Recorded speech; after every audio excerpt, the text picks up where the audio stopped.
Assalamualaikum warahmatullahi wabarakatuh. Halo, perkenalkan nama saya Ahmad Walid Hujairi. Saya adalah mahasiswa aktif Universitas Trunojoyo Madura. Saya prodi PGSD, tepatnya kelas 5F dengan urut NIM 190611100235.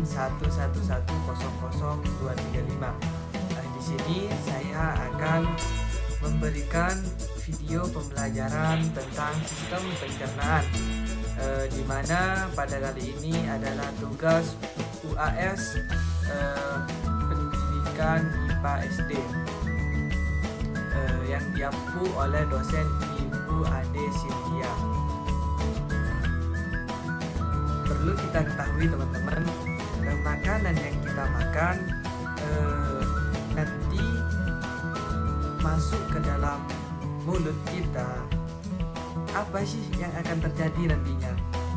Yuk kita belajar bersama-sama bersama kakak di sini akan menjelaskan tentang sistem pencernaan pada manusia.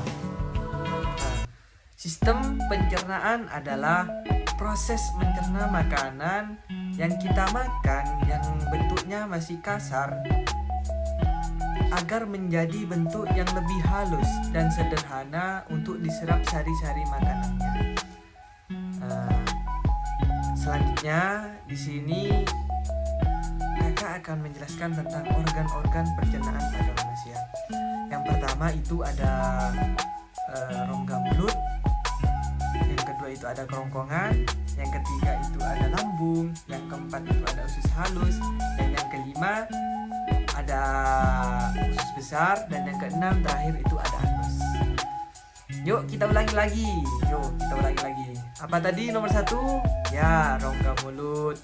Yang kedua kerongkongan. Yang ketiga lambung. Yang keempat usus halus. Yang kelima usus besar. Dan yang keenam adalah anus.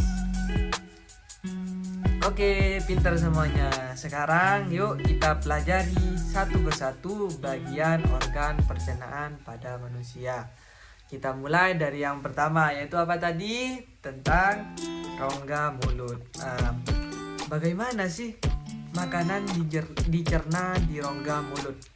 Nah, bagian perlu kita ketahui bahwasanya di dalam bagian-bagian mulut itu terdiri dari atas gigi, yang kedua itu ada lidah, dan yang ketiga itu ada air liur atau kelenjar air liur. Nah, di dalam rongga mulut makanan akan dicerna secara mekanik oleh gigi, lidah, dan kelenjar air liur dengan cara dikunyah dan dihaluskan agar menjadi potongan-potongan makanan yang lebih halus. Nah, itu bisa kita ketahui, itu ada gambar mangapnya, itu ada gigi, ada lidah, dan juga ada kelenjar air liur. Nah, selanjutnya selain dikunyah oleh gigi, nantinya pencernaan makanan di rongga mulut dibantu oleh enzim, teman-teman.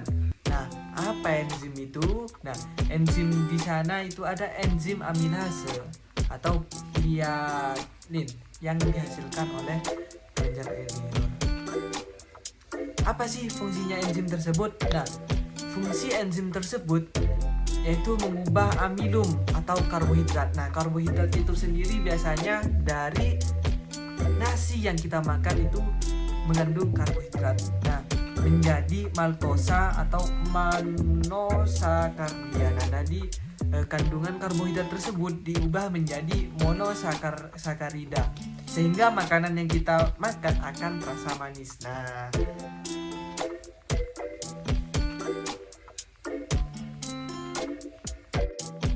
Nah, mari kita lanjutkan menuju pembelajaran yang kita akan bahas.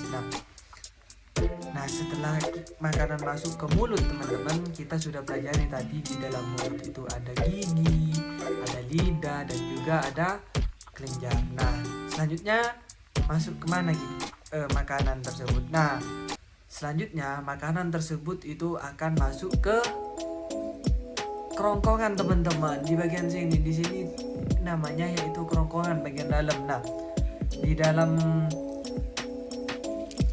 kerongkongan atau esofagus, nah, makanan akan didorong ke lambung oleh kerongkongan melalui gerak peristatik. Nah, gerak peristatik adalah gerak mendorong makanan dari kerongkongan ke lambung. Selanjutnya, yang ketiga yaitu lambung. Pada lambung, makanan dicerna secara mekanik dan kimiawi.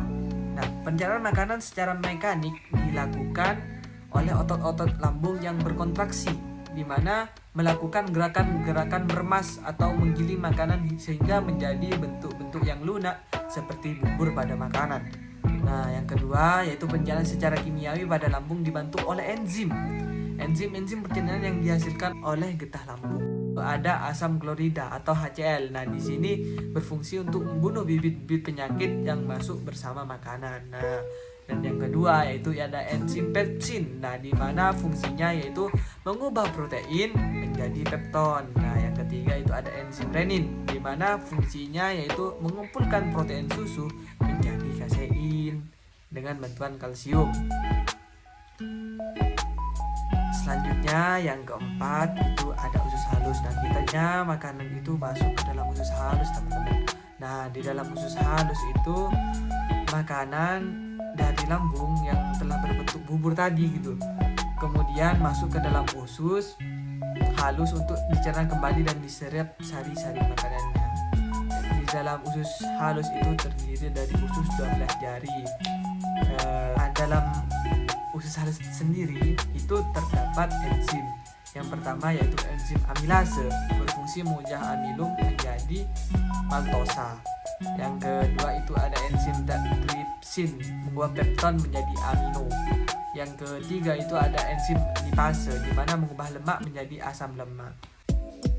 Nah, yang kelima itu ada usus besar atau kolon. Nah, di sini usus besar, makanan tadi, sisa-sisa ampas makanannya itu diserap kembali kandungan airnya dan garam-garam mineralnya. Jadi setelah diserap sari-sari makanannya, vitamin, karbohidrat, proteinnya di usus halus, di usus besar sendiri itu diserap lagi.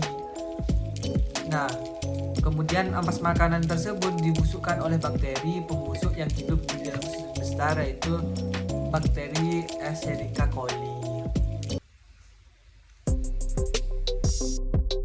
Kita sudah mencapai yang terakhir yaitu anus. Nah, anus adalah saluran pembuangan terakhir tempat keluarnya feses atau tinja, ampas makanan atau sisa-sisa makanan. Nah, baik teman-teman, kita sudah belajar tentang sistem pencernaan makanan.